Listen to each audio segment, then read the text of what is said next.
믿음에서 사는 믿음으로라고 하는 제목으로 말씀을 선포하겠습니다. 날씨가 덥다 이 말 가지고는 안 될 정도로 이렇게 뜨겁습니다. 잠깐 교회 방만 나갔다 와도 꼭 비닐하우스 속으로 들어가는 그런 느낌이 드는데, 예배 가까운 곳에서 오시는 것도 사실은 쉽지 않지만 먼 거리를 걸어오시고 또 차를 타고 오시느라고 고생 많으셨습니다. 이 또한 지나가리라. 우리가 그 예화를 알잖아요. 어려운 일이 우리에게 닥쳐왔을 때 이 또한 지나가리라. 그러나 하나님께서 이 뜨거운 여름 날씨도 분명히 또 지나가게 하시지 않으시겠어요? 추분이 오고 또 가을 바람이 산들하게 불면 우리는 또 따뜻한 여름을 기억하며 살아갈 것입니다. 하나님께서 가을과 겨울을 분명히 우리에게 주실 것을 여러분 마음에 확신하시고 이 여름을 지혜롭게 이겨내시기를 주님의 이름으로 부탁을 드립니다. 우리는 많은 말씀을 들으며 살아갑니다. 주일 예배, 수요 예배, 금요 기도회, 새벽 기도회, 그리고 그뿐만 아니라 요즘은 유튜브 버튼만 하나 누르면 수많은 유명한 목사님들의 설교가들의 설교를 들을 수 있지요. 성도들 가운데에는 이미 수천 편의 설교를 들은 분도 있을 것입니다. 그런데 야고보는 오늘 우리에게 좀 불편한 질문을 던집니다. 당신은 말씀을 많이 들은 사람입니까? 아니면 말씀대로 사는 사람입니까?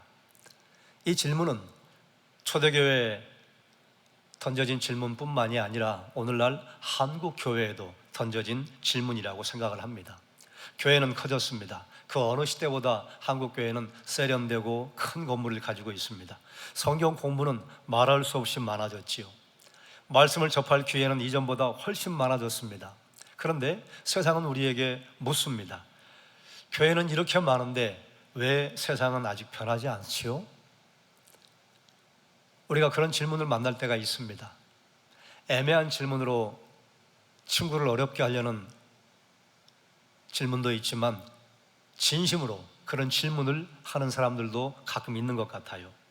야고보는 그 이유를 아주 단순하게 선포합니다. 우리가 듣기만 하고 행하지 않았기 때문입니다.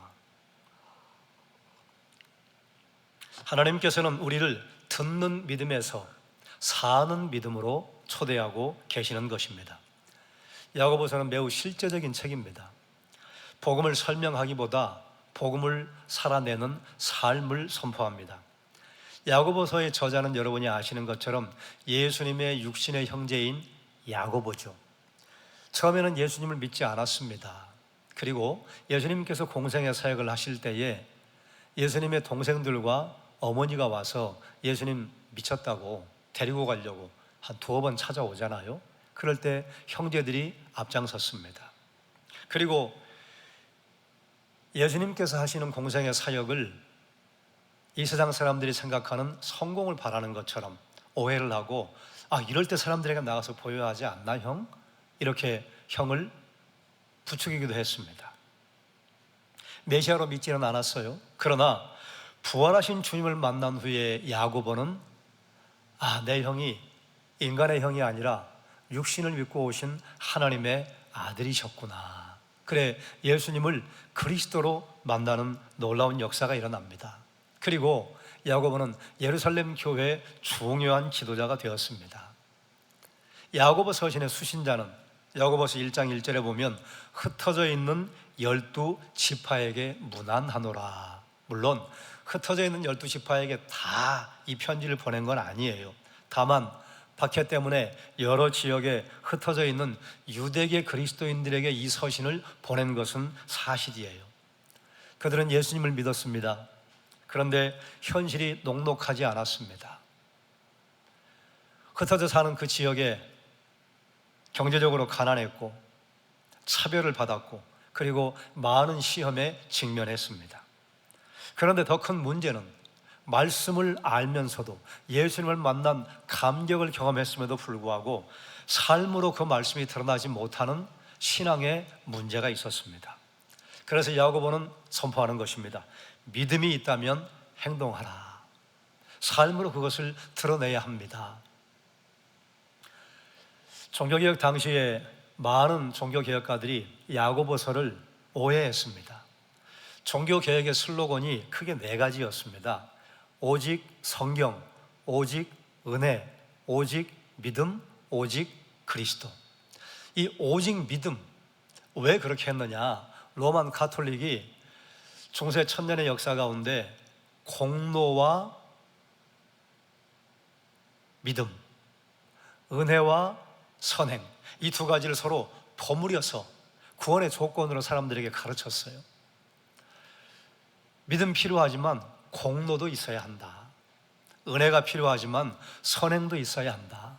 그래서 하나님의 전적인 은혜와 전적인 믿음이 조금 흔들렸어요. 그리고 사람들은 점점 공로와 선행 쪽으로 더 무게를 두며 살았습니다. 그래, 그에 대한 반작용으로 일어난 것이 종교개혁이기 때문에 우리의 선행, 우리의 공로 아닙니다. 오직 믿음입니다. 이것이 종교개혁의 기치였는데, 야고보서를 읽어보면 행함이 없는 믿음은 죽은 믿음이다 이렇게 선포하면서 행함을 좀 중요하게 선포를 해요. 그러다 보니 종교개혁자들이 야고보서를 상당히 많이 오해했습니다. 그러나 칼빈은 야고보와 바울이 서로 다른 복음을 주장하는 것이 아니라고 선포했어요. 바울은 믿음으로 의롭다함 받는다고 하는 것을 말한다. 반면 야고보는 의롭다함 받은 사람은 반드시 그 삶에 변화가 있어야 한다는 것을 말하는 것입니다. 이렇게 사람들에게 야고보서의 진면목을 다시 알려주었습니다. 둘은 서로 반대가 아니라 서로를 완성하는 것이다. 믿음이 구원의 뿌리라면 행함은 믿음의 열매인 것입니다. 이것이 칼빈의 설명입니다.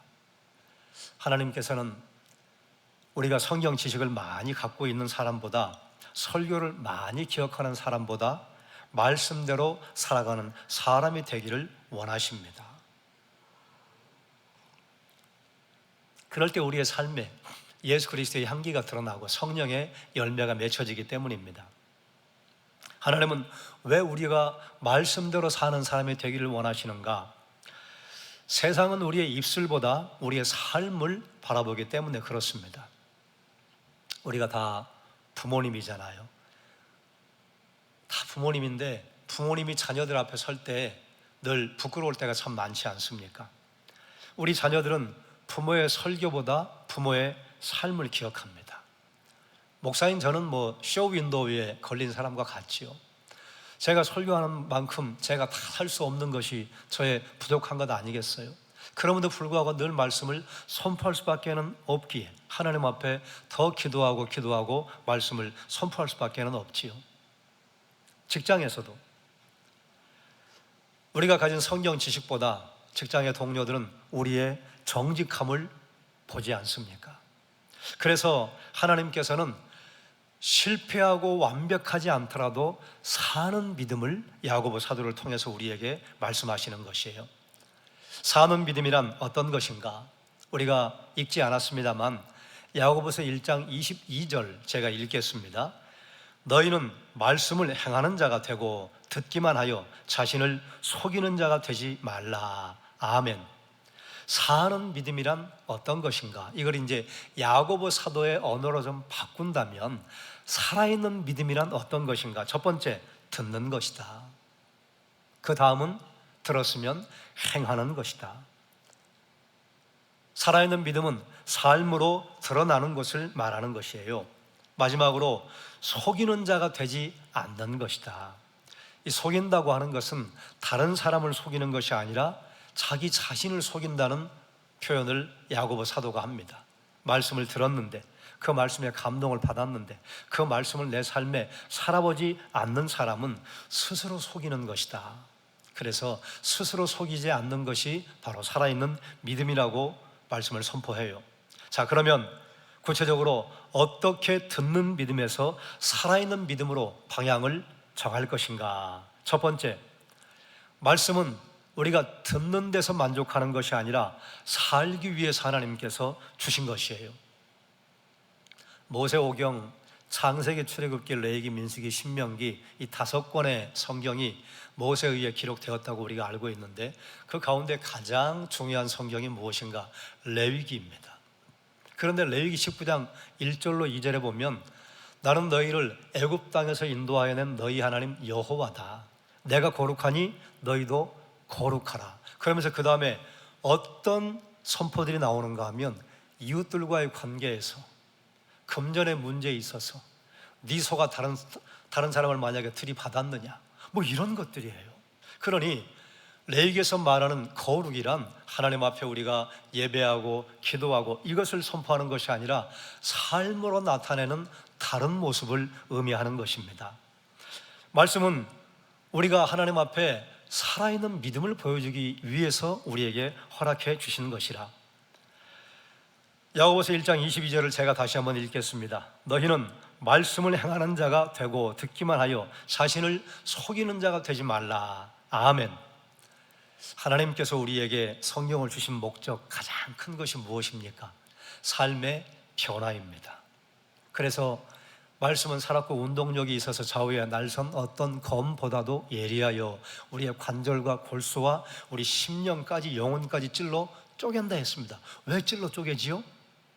하나님 앞에 봉사일을 하기에 온전한 사람으로 만들도록 하기 위해서. 말씀 앞에 서면 변화의 길을 걸을 수밖에 없습니다.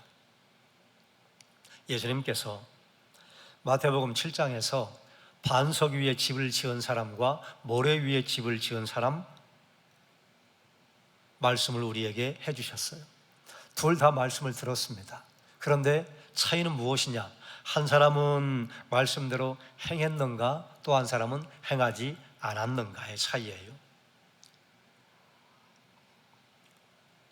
비가 오고 창수가 납니다. 바람이 그때 집의 기초가 드러난다고 그랬어요. 그래서 반석 위에 세운 집은 창수가 나도 무너지지 않고, 모래 위에 세운 집은 창수가 나면, 홍수가 나면 무너진다. 그런데 여기에 여러분, 반석에 집을 세우는 것과 모래 위에 집 세우는 게 어느 게 더 쉽겠어요? 모래 위에 세우는 게 쉽습니다. 우리는 이제 사상 누각 이런 얘기를 하는데, 지금 여기 이 등장하는 집은 어떤 집인가 하면 우리가 사는 집이 아니라 원두막 같은 집이에요. 홍수가 나고 그리고 계절전이 싹 마르면 거기에 습기가 밑으로 배어들어서 씨를 뿌리면 신속하게 납니다. 그런데 이제 집에서 좀 멀리 떨어져 있으니까 내가 쉴 농막 같은 걸 짓는 거예요. 그런데 그 가까운 모래 위에다 짓지, 저 위에 바위 위에 짓는 사람은 괴로워요, 힘들어요. 그런데 가끔 계절천이 가뭄에도 불구하고 저 위에서 비가 와서 물이 싹 훑고 내려가면 그렇게 만들어 놓은 농막이 쓸려 지나가는 일이 있었습니다. 그래서 지혜로운 농부는 조금 번거로워도 반석 위에 농막을 짓는다. 그게 이제 마태복음 7장의 배경입니다. 자, 그런데 여러분 보세요. 우리 인생에도 비가 올 때가 있지 않습니까? 질병이라는 비가 오고, 경제적인 어려움이라는 비가 오고, 사별의 아픔이라는 비가 오지요. 그때 말씀대로 사는 믿음이 우리를 붙들어 준다는 것이에요. 아이고, 이렇게 바쁜데 무슨 말씀대로 우리가 다 살 수 있나? 이렇게 바쁜데 어떻게 우리가 말씀을 다 지키며 살 수 있나? 그래도 말씀대로 사는 사람이 일생에 홍수나 창수를 한번 만났을 때 그때 버틴다, 그 말이에요. 그러므로 사랑하는 여러분, 이렇게 기도하기를 도전합니다. 하나님, 말씀을 듣고 말씀을 내 삶에 순종하게 하여 주옵소서. 당장은 손해보는 것 같으나 고난과 어려움을 만났을 때 말씀대로 살아간 성도에게는 하나님께서 견고한 삶의 유지를 허락을 하실 줄 믿습니다. 어떻게 듣는 믿음에서 살아있는 믿음으로 방향을 전환할 것인가? 두 번째, 한번 따라 하실까요? 거울을 보고도 잊어버리는 사람이 되지 마십시오.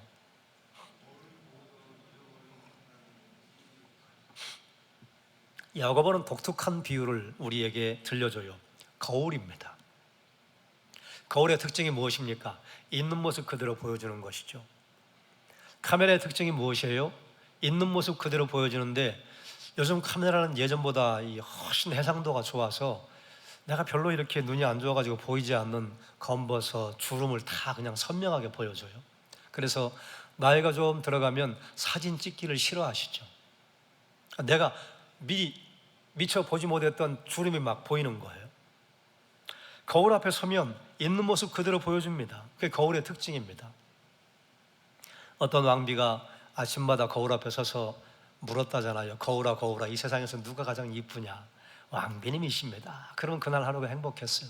근데 어느 날 갑자기 이 거울이 청천벽력과 같은 말을 하는 거예요. 왕비님도 아름답지만 이 세상에서 가장 아름다운 사람은 백설공주입니다. 그래서 공주를 죽이려고 하는 스토리가 백설공주의 이야기 아닙니까?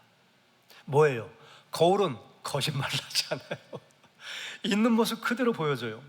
그런데 어떤 사람이 거울을 잘 보고 얼굴에 무엇이 묻었다고 하는 것을 발견했는데 뭐 그냥 두고 가지 뭐, 그러면 하루 종일 얼굴에 뭐 묻은 대로 사람들을 만나게 되는 것이죠. 그거 참 이상한 일이죠.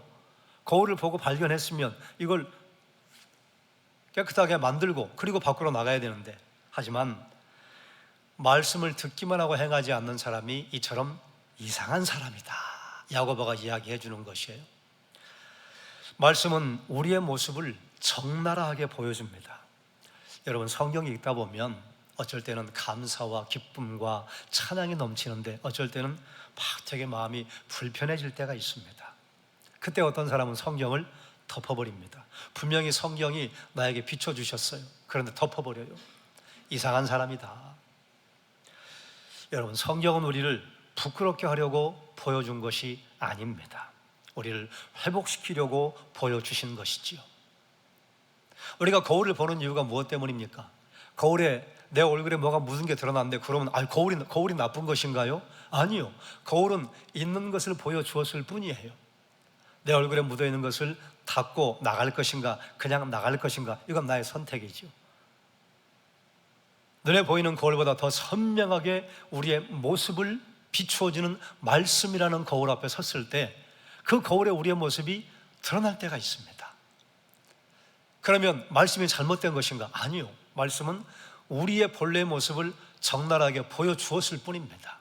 그럼 그것을 깨끗하게 닦고 밖으로 나갈 것인가? 아니면 성경 부담스럽다 덮어버리고 그리고 뭐 묻은 대로 그대로 나갈 것인가? 이건 나의 선택입니다. 성경은 죄를 만들어내는 것이 아니라 우리의 죄를 보여주어서 예수 그리스도에게 나오는 일을 하게 하시죠. 성경은 우리의 본래 모습을 보여줍니다. 사람들 앞에 선 내 모습이 아니라 하나님 앞에 선 내 모습을 보여주어요. 사람들 앞에 선 모습은 좀 이렇게 저렇게 좀 가면을 쓸 수 있지요. 그런데 하나님 앞에 내 모습이 비추어지면 이거 숨길 수가 없습니다. 그래 우리는 그 앞에서 하나님 앞에 결정을 하는 것이죠. 버티고 있을 것인가? 모르는 척 외면하고 살아갈 것인가? 하나님께서 말씀 앞에 우리를 세우시는 목적이 무엇인가? 야고보서 1장 25절은 이렇게 선포합니다. 함께 읽겠습니다. 자유롭게 하는 온전한 율법을 들여다보고 있는 자는 듣고 잊어버리는 자가 아니요 실천하는 자니 이 사람은 그 행하는 일에 복을 받으리라. 아멘. 율법 앞에, 말씀 앞에 우리를 세우시는 목적이 무엇이라고 하는가? 자유롭게 하기 위해서. 자유롭게 된 사람은 누가 자유롭게 되는가? 그 말씀을 듣고 실천하는 자. 그러면 어떤 자유의 열매를 따는가? 복 받는다. 그래서 하나님께서 말씀 앞에 우리를 세우신다는 것이에요. 말씀은 우리를 자유롭게 하는 온전한 율법입니다. 하나님께서 말씀 앞에 우리를 세우시는 것은 참된 자유를 주기 위한 것이죠. 죄는 언뜻 보기는 우리에게 자유를 주는 것 같지만 방종으로 우리를 이끌고 그 방종은 우리를 결국 묶어버리지요. 죄는 사람의 자유를 박탈합니다. 그러나 하나님의 말씀은 그 사슬을 끊어주지요. 매일 아침 성경을 읽던 한 장로님이 있었는데 어느 날 손자가 할아버지에게 물었어요. 손자들의 특징은 질문이 많다는 것 아니에요. 할아버지, 성경 읽으면 다 기억하세요? 얼마나 맹랑해요. 장로님이 말씀하셨죠. 아니다. 듣고 돌아서면 잊어버린다. 그랬더니 손자가 말했어요. 아유, 그러면 뭐하러 읽어요? 장로님이 부엌으로 가서 수출 담아놓던 오래된 바구니를 가져와서 손자에게 말했어요. 얘야, 이 바구니에 물을 좀 담아오너라. 손자가 아무리 시도해도 물이 모두 새버려요. 그게 들고 와서 할아버지, 물이 안 담겨요. 그랬더니 장로님이 손자에게 이렇게 말하셨다고 그래요. 그래, 물은 담기지 않지. 하지만 바구니는 어떻게 되었냐? 검게 묻어있던 숟가루가 다 깨끗해졌어요. 사라졌어요. 그래, 그걸 손자에게 보여주면서 할아버지가 이렇게 말씀하셨어요. 얘야, 말씀도 그렇단다. 다 기억하지 못할 때가 너무 많지만 말씀을 가까이 하면 하나님께서 우리 마음을 깨끗하게 만들어 주신단다. 하나님께서 우리를 사랑하시기 때문에 성경이라는 거울을 우리에게 들이대시는 것이에요. 하나님께서는 우리의 흠을 찾기 위해서 성경을 들이대시는 게 아닙니다. 우리에게 그 모습을 보게 하시려고. 하나님께서 굳이 성경을 들이대야 우리의 모습을 볼 수 있나요? 우리를 너무도 잘 아시는데. 그런데 왜 성경을 우리에게 들이미시는가? 너 좀 봐라. 그리고 그걸 좀 바꿔야 되지 않겠니? 그 흠을 고쳐주기 위해서 거울을 보여주시는 것입니다. 그래서 때로 말씀을 읽다 보면 기쁨도 있고 감사도 있고 찬양도 있고 때로는 부끄러움도 있고 마음의 찔림도 있지만, 그럼에도 불구하고 부끄럽지만 담대하게 말씀 앞에 서는 이유는 그것이 우리에게 참된 자유를 주고 하나님 내게 주기를 원하시는 복을 우리에게 주시기 때문이지요. 그러므로 사랑하는 여러분, 말씀 앞에 설 때에 말씀이 늘 우리에게 위로와 평강만 주는 게 아닙니다. 때로는 부끄러운 우리의 모습을 드러나게 하고 부끄러운 우리의 죄악을 생각나게 하고 하나님 앞에 이 모습 이대로는 내가 살 수 없지 않나? 이걸 보여주실 때가 있어요.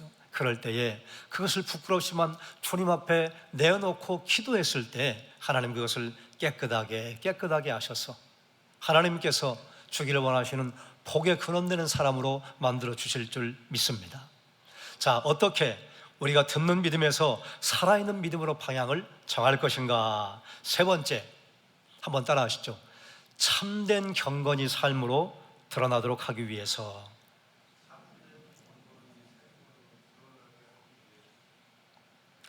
듣는 믿음은 참된 경건이 드러나지 않는 것이고, 살아있는 믿음은 참된 경건이 드러나도록 하는 것이라 삶으로 드러나지요. 야고보는 이렇게 우리에게 질문합니다. 참된 경건이 무엇입니까? 그래서 여기 이제 몇 가지를 선포해요. 첫 번째, 참된 경건은 혀를 제어하는 것이다. 특별한 표현을 써요. 재갈을 물린다. 이것은 우리보다 훨씬 힘이 센 말에 입에 재갈을 물려서 그 방향을 통제하는 것을 가리킵니다. 우리 입을 제어하는 것이 말의 입에 재갈을 물리는 것과 같다는 것이에요. 입을 다스리지 못하면 마음도 다스리지 못하게 됩니다. 예수님께서는 이렇게 말씀하셨어요. 마음에 가득한 것이 입으로 나온다. 그래서 말은 마음의 창문입니다. 우리 말이 감사로 가득하다면 그 마음에는 감사가 가득한 것이죠. 우리 말이 기쁨이 종종 흘러나온다면 우리의 마음 속에는 기쁨이 종종 샘솟듯 넘친다는 의미이죠. 사랑하는 여러분, 우리는 하루에도 수많은 말을 합니다. 참 말을 한다고 하는 것이 얼마나 조심스러운지, 말을 한다고 하는 것이 얼마나 중요한 것인지, 그 모든 말이 여러분을 통해서 예수님의 향기로 드러나게 해주시기를 주님의 이름으로 축원합니다. 참된 경건을 무엇이라고 하는가? 두 번째, 참된 경건은 약한 자를 돌보는 사랑이라. 야고보서 1장 27절 중반절은 이렇게 선포합니다. 참된 경건은 곧 고아와 과부를 그 환난 중에 돌보고. 아멘. 돌본다고 하는 것은 관심을 가지고 찾아가 도와주고 책임지는 사랑을 의미합니다. 그런데 이 돌본다고 하는 것을 놀랍게도 황송하게도 하나님께서 우리에게 사용하셨어요. 누가복음 1장에 보면 하나님께서 자기 백성을 돌보셨다. 우리 한자 성어 가운데 부전자전이라는 말이 있지 않습니까? 아들이 아버지를 닮는다. 하나님께서 자기 백성을 돌봐 주시기 때문에 하나님의 돌보심을 경험한 하나님의 자녀는 다른 사람을 돌볼 수 있습니다. 그러니 고아와 과부를 돌보는 삶의 모습이 드러나는 사람은 어떻게 다른 사람들에게 비춰지는가? 하나님의 자녀가 맞구나. 고아와 과부는 당시 사회에서 대표적으로 연약한 사람들을 의미하지요. 오늘날로 말하면 홀로 사시는 어르신들, 경제적으로 어려운 가정, 아픔 당한 이웃, 장애를 가진 이웃, 외로운 사람, 돌봄이 필요한 이웃들이 여기에 포함되겠지요. 이들에게 관심을 보이고 실질적으로 돌보는 것이 그리스도인의 참된 경건이라는 것이에요. 우리 교회 재정을 우리 안에서만 사용하는 것이 아니라 밖으로 흘려보내고, 우리 속에서 그것을 다 소진하는 것이 아니라 이웃들에게 흘려보낼 때, 그때 참된 경건이 드러나면 주변의 사람들이 아, 성도교회는 하나님의 자녀들이 맞구나. 왜냐하면 하나님께서 자기 백성을 돌보시기 때문에 하나님의 돌보심을 경험한 성도가 이웃에게 돌봄을 드러내기 때문에 그렇습니다. 참된 경건을 야고보 사도는 또 무엇이라고 선포하는가? 참된 경건은 세 번째, 세상에 물들지 않는 것이라. 야고보서 1장 27절 하반절은 이렇게 선포합니다. 또 자기를 지켜 세속에 물들지 아니하는 그것이니라. 아멘. 물든다고 하는 것은 우리가 입고 있는 옷이 얼룩이 스며드는 모습을 가리킵니다.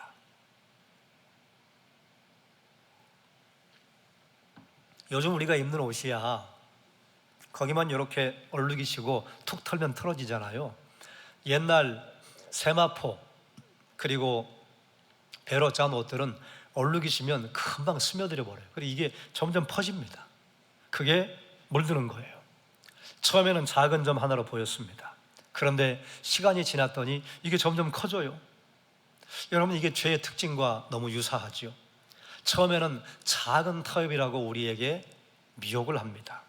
그러나 그것이 쌓이게 되면 신앙 전체가 흐려집니다. 우리가 얼마 전에 열왕기상, 지금 이제 계속해서 살펴보다가 말라기로 넘어갔는데, 열왕기상에 솔로몬의 말씀이 등장하잖아요. 지금 솔로몬의 이야기를 우리가 좀 더 보게 될 것인데, 솔로몬이 맨 처음부터 나는 하나님과 등지고 살아야지 그랬을까요? 저는 그렇게 생각하지 않습니다. 뭐 이 정도쯤이야. 내 900번째 아내에게 뭐 산당 하나 지어주는 것쯤이야.